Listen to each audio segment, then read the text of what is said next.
Good morning, good evening, good afternoon, wherever you are, whenever you are. Thank you for watching Bitcoin Morpheus' video. I know that you feel it every day when you wake up, when you brush your teeth, that Bitcoin is going to the moon. I'm here with Inti Campo. Hello people, how are you? And we are going to be talking about the urgent fact that Bitcoin is heading to the moon. I'm going to show you where and when in today's video. I'm really excited about Bitcoin.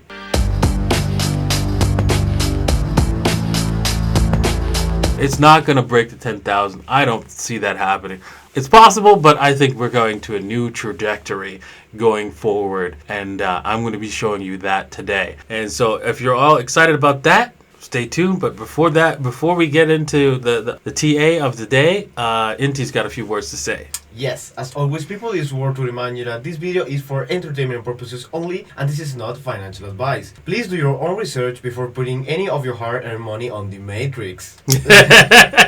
Alright, well, we're going to start off with the weekly chart, right? I would have liked to see the bands go closer, but hey, I'm going to take this. I'm going to take that all the way. And so we're going to see this thing, once this starts to take off, the bands are going to expand like crazy on the weekly. So I'm happy about the fact that we're above the 13 AMA.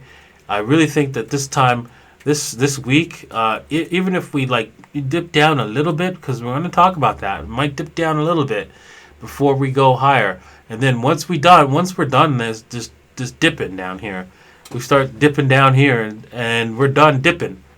That's it. It's a rocket ship ride higher, in my opinion. All right, so let's start with the daily. The daily Bollinger Band. A dip down here and a break of this SAR would squeeze the band even more tighter, and especially if we come back into this zone, into the 10,000, 6,500 zone. So look for that sometime this week, maybe shortly, because Inti has a short trade here that he's fired off. And let's go to the 4 hour to show you that. Let me just quickly bring up his trade. Hang on. He's got that trade here in our Telegram group. And I'm going to show you another trade if you want to trade this short-term trade. Assuming that it doesn't break these tops, right? Of course, and it's perfect. He entered at 10,850, and he's going to take profits at 10,565. There we go.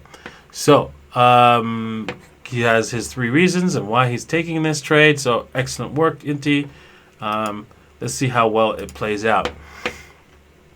Now, if you want to get into this trade, I think there is an option to jump into this trade. If you take the Hail Mary, which is what I call the Hail Mary trade. And so if you do that, right, you would take the Hail Mary trade by setting the fibs here, and then you enter at the 10,000, either at the 10,837, right? You maybe start your entry points there, and then also at the 10,891. I like to stay at the Hail Mary, which is the 1080, the 78.6. And take it to the top there to where it's where I stop loss at 10,960. So if we break that, we're probably gonna go a lot higher. But I really think that there's a dip coming here before we actually go higher. And so once we do that, oh my, once we finish dipping, we're done dipping.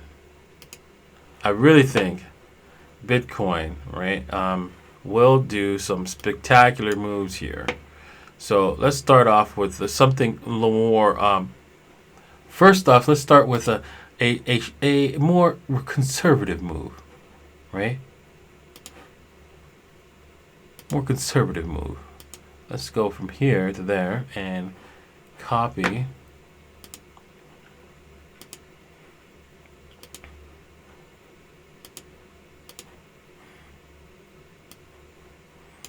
Right, and there we go.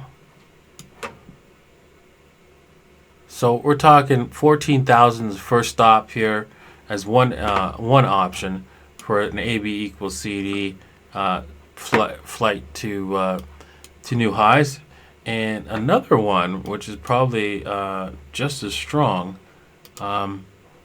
is from here to there. Oops, let's get it right. There we go, and we clone that and stick that right here. Right, I guess we could go a little bit lower right here, right there. Yeah, and then there you go. We're headed straight to what, 16,000? Yeah, 16,000 is my projected target. These two target points, right, is where we'll start seeing some resistance, and Bitcoin probably reverse depending on if we see some sort of like daily what's it called, divergence or something like that. So those are my two targets for Bitcoin in the foreseeable future. As soon as we're finished done dipping down here, right? And I really think we're going to be done dipping once we probably break the SAR quickly and then head back up. That's it. See you when I see you. All right, let's head over to Ethereum. Ethereum, right? Let's see here. You know, today actually is a very special day for Ethereum, and let me just bring this up, because you know what, I should have brought this up. Today is the Spadina testnet that's going live today, and yeah. Well, if Spadina does very well, it's going to be the next 3 days, right? So. Over the next 3 days. So let me just let's take a look at the daily. Oops, that's wrong right here. Let's go to daily.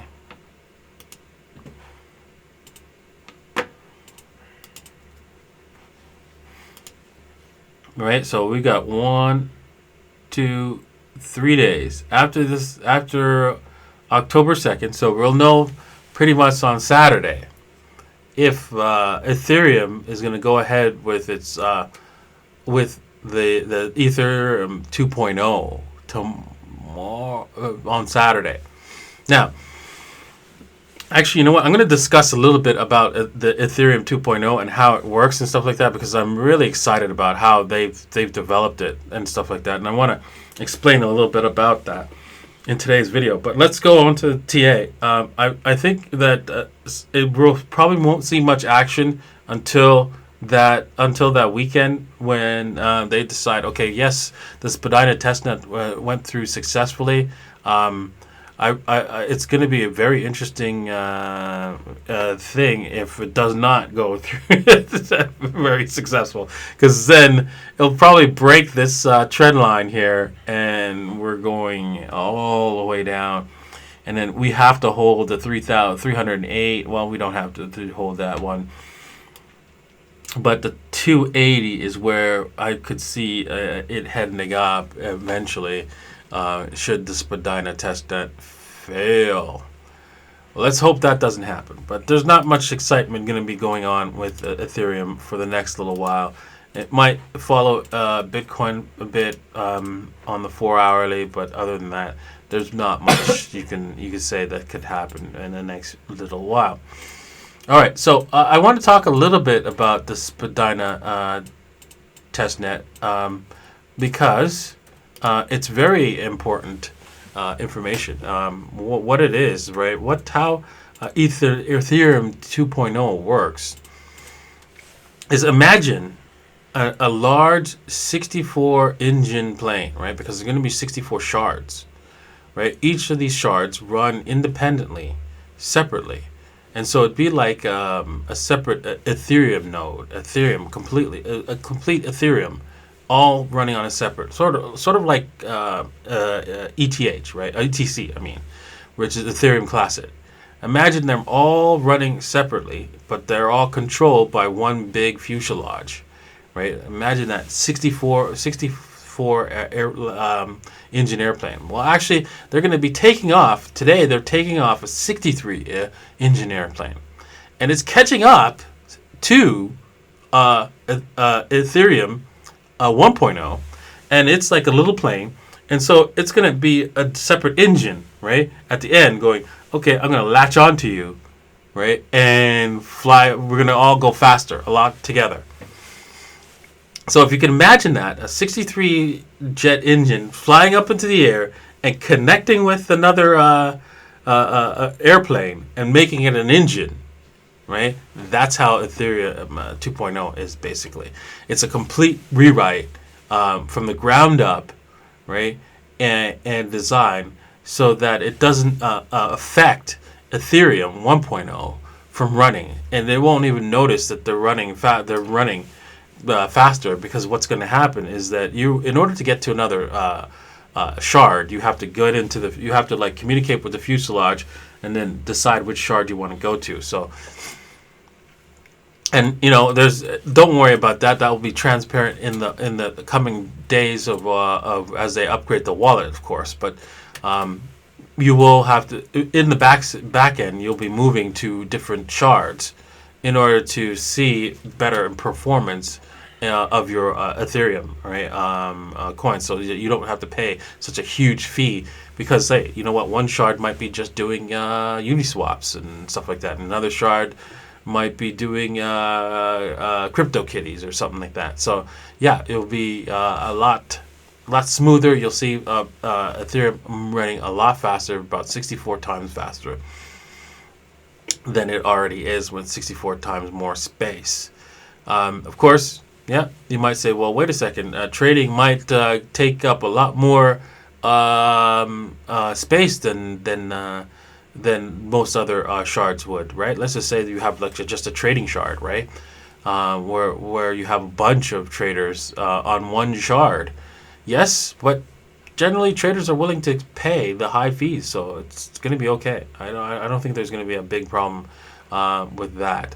So I'm looking forward to, hopefully, Ethereum 2.0 please work. So right now, they've just taken off the plane and they've connected with Ethereum in a test environment and seeing if that works.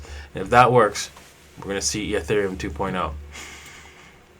All right, with that said, let's go on to, let's see here. Don't forget to hit like on this video, right? And hit subscribe, right? And don't forget to hit the bell notification, right? Of course, please. Thank you very much for everybody who have subscribed so far. As you can see, here, let's go to the studio. In the last 28 days, 2,000 of you have been. Alrighty, let's head on to the main topic. Some of the topics of today is only 2.5 million Bitcoins are left to mine. That's it. After that, right, there's no more Bitcoins to mine. And a lot of people would ask me, what will happen when there's no more Bitcoins, or there's so little that it doesn't matter? Will people stop mining Bitcoin? Will it just fade away? No, because the miners will also be getting transaction fees, and those transaction fees will get higher and higher in order to cover the mining costs, because the value of Bitcoin is going so high. They will be able to do so with a very small amount of Bitcoin. So it's going to be just fine. Don't worry about Bitcoin. It was designed very, very well, and I'm looking forward to this reduction in supply, because this means that Bitcoin has to be over millions of dollars in order for it to be the world's reserve currency, and everyone using it, and have a stable price. Once it's worth like several $1 million, I think that's gonna find a stable price. It probably won't stay at. I think once we get to 1.2, I still think we're gonna get to 1.2 next year, or 2022, the early 2022. And the reason why is I think this is going to be a very big rush. And if the governments really want to get this thing to go away for a longer period of time, they have to put this thing to a massive bubble. All right, let's call it a day. Thank you all for watching. Thank you for participating in what might be my final stream on YouTube. Hopefully not. But let's see what happens. And now you can say you saw it live. Exactly. You saw it live. All right. Cheers, people. Thank you for watching on Twitch. Bye. Bye.